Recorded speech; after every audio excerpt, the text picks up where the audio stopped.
Um, I also, before I get too much further, want to invite everybody to our swing dance on Saturday, January 31st. Tickets are online. Details you can ask out in the lobby, but it's right here in the Commons, Valley View, Jazz 1 and Jazz 2 from Glacier Peak. It's going to be a really great evening. But enough about what we're doing here. It's a really distinct honor and privilege to be able to welcome Dallas Brass to Glacier Peak. Put your hands together, please, for Dallas Brass.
Thank you so very much and welcome. My name is Michael Levine, and as you know, we are the Dallas Brass. We are so excited to be here at Glacier Peak High School tonight. We've had a wonderful day working with the students. We've got a terrific program for you, and the highlight will be on the second half when we bring both the middle school and high school bands to perform with us. So we're really looking forward to that. Our concert this evening, as you can tell from your printed program, is called American Musical Journey. We're going to trace American music history from the time of George Washington to the present day. Now, I do have to qualify that statement because if we were to really do justice to the wealth of American music, this concert would have to last a lot longer than one evening, that's for sure. But we'll move quickly, cover as much ground as we can, and I'll keep you well informed as we go. Being a Texas-based group, we open with a Western motif, the music from the 1960 movie, The Magnificent Seven. The music was composed by Elmer Bernstein, who captured the spirit of cowboys and the Wild West with his music like no one had ever done before. In fact, the esteemed American Film Institute ranks Magnificent Seven as one of the top 10 movie scores of all time. From there, we turn to the music of America's March King, John Philip Sousa. The Semper Fidelis March is the official march of the United States Marine Corps, and in fact, Sousa wrote it back when he was the conductor of the Marine Band back in the 1880s.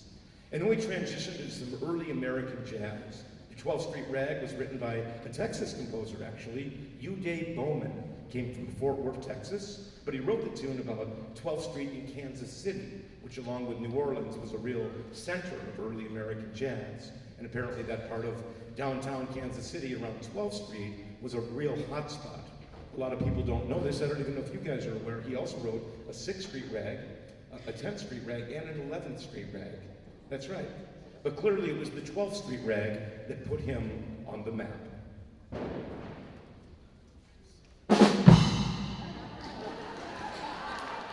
Okay. All right. At this time, we're going to take you back to the early years of American history. We're going to play two short pieces for you, beginning with Hail Columbia. Now, this piece supposedly was written for the inauguration of President Washington himself. It is also our first national anthem. Then we'll do a tune that was extremely popular back in Washington's time, and remarkably, this song has remained familiar to every generation since. There is no other American song for which that claim can be made.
Thank you once again. You know, I'd like to point out that many of our founding fathers were musically inclined. For example, George Washington played the flute, as did Patrick Henry and John Quincy Adams, for that matter. Thomas Jefferson played a couple of instruments, both the violin and the cello. And Benjamin Franklin played the harp and also the guitar, but not the electric guitar, because he hadn't yet discovered electricity. Thank you. It's true. I mean, really, it's, you know, Benjamin Franklin, the kite, and the thunderstorm. Yeah, okay, good. All right. In doing a concert of American music history, we feel that it's important to acknowledge our European forefathers. The great classical masters have had a profound effect on American musical culture, and how could they not when you're talking about the likes of Johann Sebastian Bach and Mozart and Beethoven? The music comes primarily from Europe. England, France, Germany, Austria, Belgium, Spain, so many countries have contributed, but we in the Dallas Brass feel that the Italians have the most interesting list of composers from which to choose. For example, you've got, let's see, Vivaldi, Tebaldi, Gastaldi, and Frescobaldi. That's right. Then there's Corelli, Torelli, Gemelli, Minelli, Locatelli, Caffarelli, Ponchielli, and Gabrielli.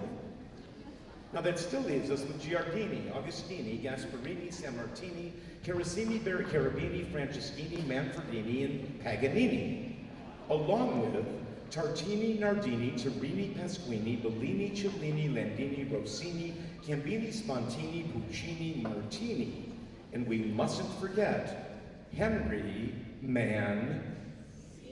Exactly.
Students, did you recognize that piece? What was it? Pink Panther. I bet you didn't know who the composer was, did you? I'm guessing not. Well, the composer was the last name I mentioned in that long list of composers, Henry Mancini. And Henry Mancini wrote a lot of great music for movies and television shows, primarily back in the 1950s and 60s. Pink Panther is perhaps considered his greatest hit, although he wrote so much great music, as we all know. Moon River, Days of Wine and Roses, so many great tunes. But Pink Panther has transcended that, it's really known and loved the world over, and it's adored by children and adults alike. It was originally written for the first movie back in 1963. Who knows who starred in the original Pink Panther movie back there? Good for you, Peter Sellers. Who said that? You said, okay, good. Yeah, Peter Sellers starred in the original movie, and of course Steve Martin played the lead role and more recently, and it's been made into television specials and cartoons, and I understand that nowadays there's even a Pink Panther video game, and in all cases they use that theme, because without that, it simply would not be the Pink Panther. I also want to clarify that Henry Mancini's family is of Italian descent. His mother and father were actually born in Italy, although Henry was born in Cleveland, Ohio. And when he was just a young boy, his family moved just outside of Pittsburgh, Pennsylvania, a little town called West Aliquippa. Henry became a proud member of the Aliquippa High School Band, and as a freshman, ninth grader, he was appointed first chair flute in the Pennsylvania All-State Band. So we think it's pretty awesome that the great Henry Mancini got his start in school band, just like all of us, all the students out here, and I bet a number of you other folks in the audience as well. All right. Well, after mentioning all those great Italian composers and then playing the Pink Panther, we thought it would only be right to play a real Italian piece for you. So we've chosen the music of Arcangelo Corelli. Not exactly a household name, but during his lifetime, the late 1600s and early 1700s, he was quite famous throughout Europe, both as a composer and also a violinist. Most of the music he wrote was for the violin, including this next piece, originally violin and piano. But we feel it works very nicely rearranged for brass. The piece is called Giga, or Gig, which was a very popular and elegant Baroque dance. And had you attended a European ball some 300 years ago, this is the music you would have been dancing to. Giga by Arcangelo Corelli.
All right. This afternoon we had a chance to do a clinic for the students, and during that clinic we showed them some of the instruments that we use in the Dallas Brass. As you can tell, we have a lot more instruments on stage than we have people. So I thought we'd take just a moment and tell the folks a little bit about the instruments. We're very proud of our collection of instruments in the Dallas Brass. I will just start off by telling you that. The instruments come in all different sizes and shapes, including the snare drum. But Chris, I'm sorry, I was not referring to the snare drum. So, yeah, okay, good. Okay, so I was really just referring to the brass instruments. Chris will get his chance later on. But the brass instruments come in all different.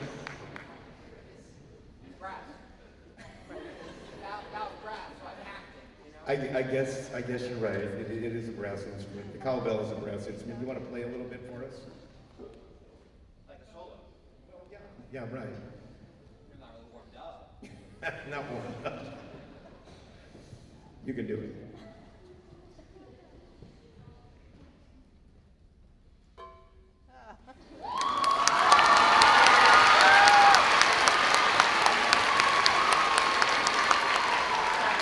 Wait a minute. Is it my imagination, or are you really applauding for that? No, it's okay, it's okay. Chris can use the support. It's good, it's all good, yeah. But really, let's get serious here. I was really referring to the trumpets. And you can see we've got 6 or 7 trumpets on stage.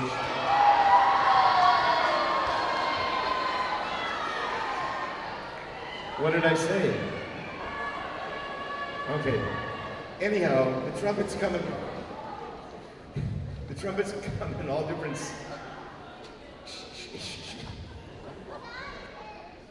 The trumpets come in all different sizes and shapes. The smallest of which is the piccolo. You've heard Brian play piccolo a couple of times so far this evening. Please, if you would.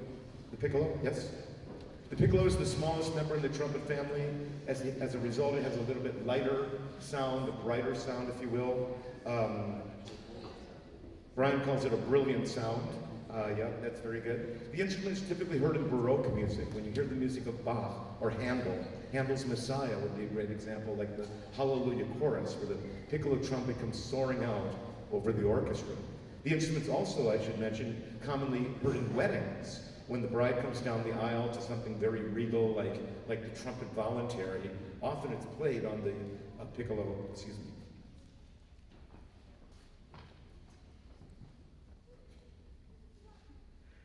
Right now?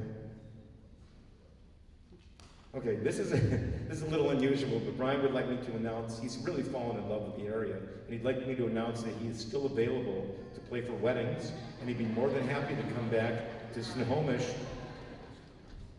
And apparently he's going. He's got some business cards. I Play Weddings by Brian Neal. So if you're interested, after the concert, we'll be out in the lobby area, and you can maybe get a card from Brian if you've got a wedding coming up in the family. So.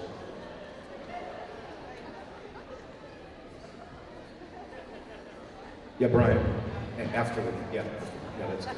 Okay, so the other extreme of the trumpet family is the flugelhorn. That's the one Juan is holding here. The flugel is a much larger instrument. It's got a dark, rich, mellow, almost a suave sound to the flugelhorn is the way I think of it. It's commonly heard in jazz and pop music as well. So definitely Juan will be playing the flugelhorn as well this evening. And then we've got, let's get the B-flat trumpet. That's the most common of all the trumpets, the one all the trumpet players start off in school bands, but it's still the most common. And in Luis's mind, it's the most dignified of all the trumpets. Ladies and gentlemen, the B-flat trumpet.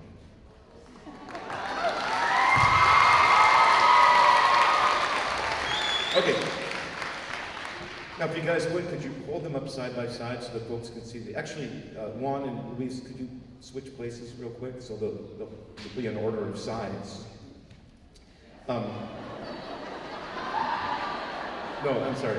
The trumpets will be in order of size, beginning with the piccolo, the B-flat, and the flugelhorn. There they are in all their glory. Let's turn to the side. We'll need a little audience participation on this. Ready? Ooh. And very good. All right.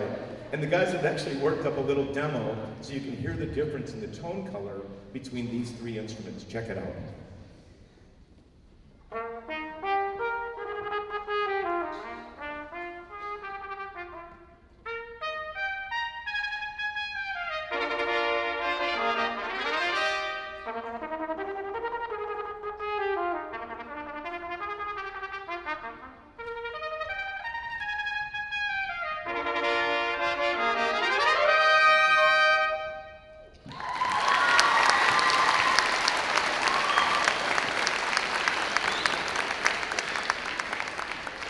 All right.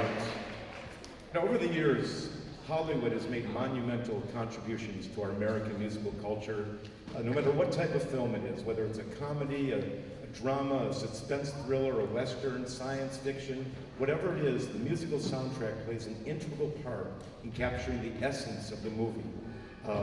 In 1986, Hollywood released a wonderful film called The Mission.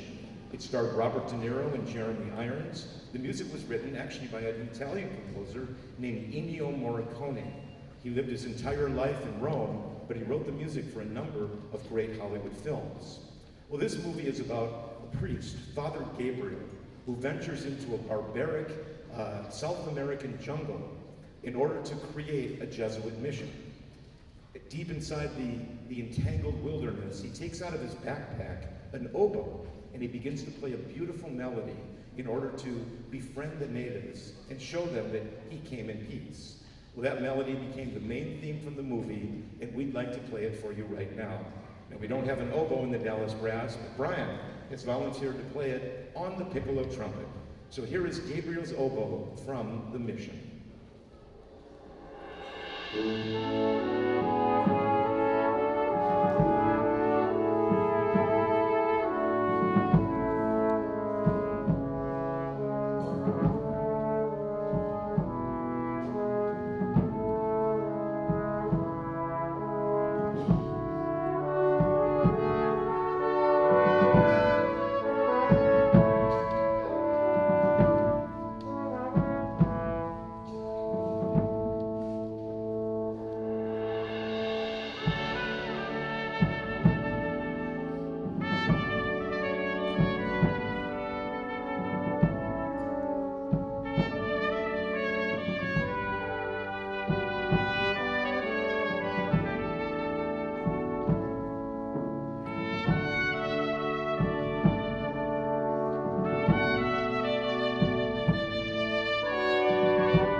Brian Neal. You can play that in a wedding. Bridesmaids are coming down the aisle. I can picture that. That'd be nice. Yeah, nice. All right. So at this time, we're going to actually bring the first half of the concert to a close. We've got a couple more tunes we're going to play for you. And before we do that, however, I wanted to mention at intermission, if anyone is interested in Dallas Brass recordings, we've got several CDs with us here tonight. One of which I wanted to point out that was being played as you came in this evening to the gym. It's called Windborne. It's more of a smooth jazz CD. They'll play a little bit more at intermission as well. But we recorded it with a full rhythm section. In addition to drums, we had piano, bass, guitar, synthesizers, mostly original music written for the Dallas Brass. So if you like a smooth jazz sound with a brassy touch, you might want to check out Winborn. And again, they'll play a little bit more at intermission so you can get a taste of that. In the meantime, Paul here is our merchandise manager, and he'd like to tell you a little bit about some of the other things that we've got. Paul? Ladies and gentlemen, boys and girls, people of all ages, that's right, we're having a Thrifty Thursday sale right here at the library at intermission and after the show. That's right, we've got an album, it's called The American Musical Journey. That's the name of our show, it's got music from our show. Then we have one called The American Songbook, it's full of great American songs. We have an album called Classics, guess what's on it? Classics. Folks, and you may or may not be aware, Christmas is only 11 months away. That's right, we've got a Merry Christmas with Brass Guitar. You can have a Merry Christmas if you don't have the brass band. Crack, crack, what's that? Oh, it's a Nutcracker album, it's out there too, and that's not all, because that's not all. We got t-shirts, we got small, medium, large, XL, double XL, and even triple XL right here in the library at intermission and after the show!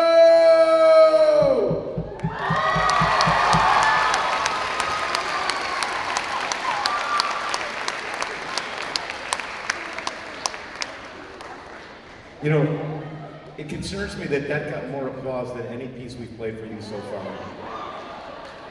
It's all good. All right.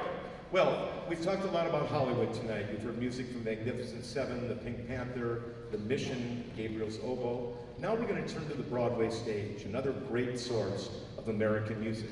1957 was a very special year on Broadway because two musicals premiered that year that would both become American classics. One was Leonard Bernstein's West Side Story, the other, Meredith Willson's The Music Man.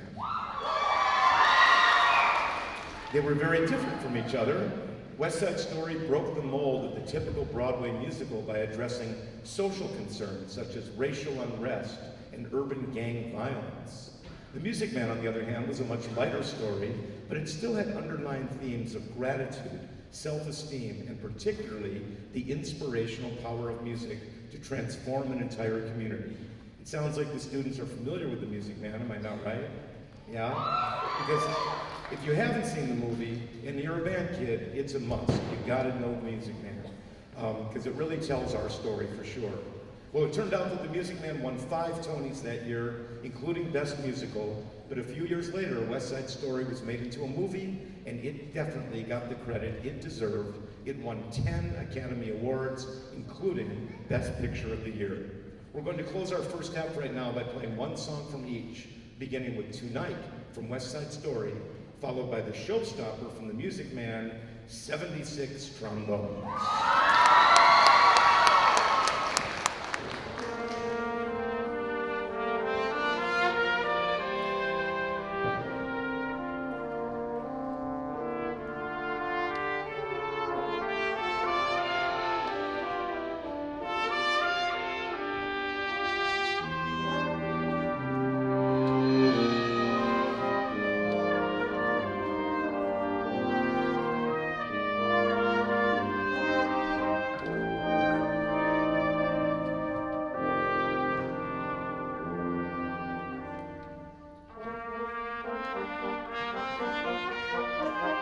Thank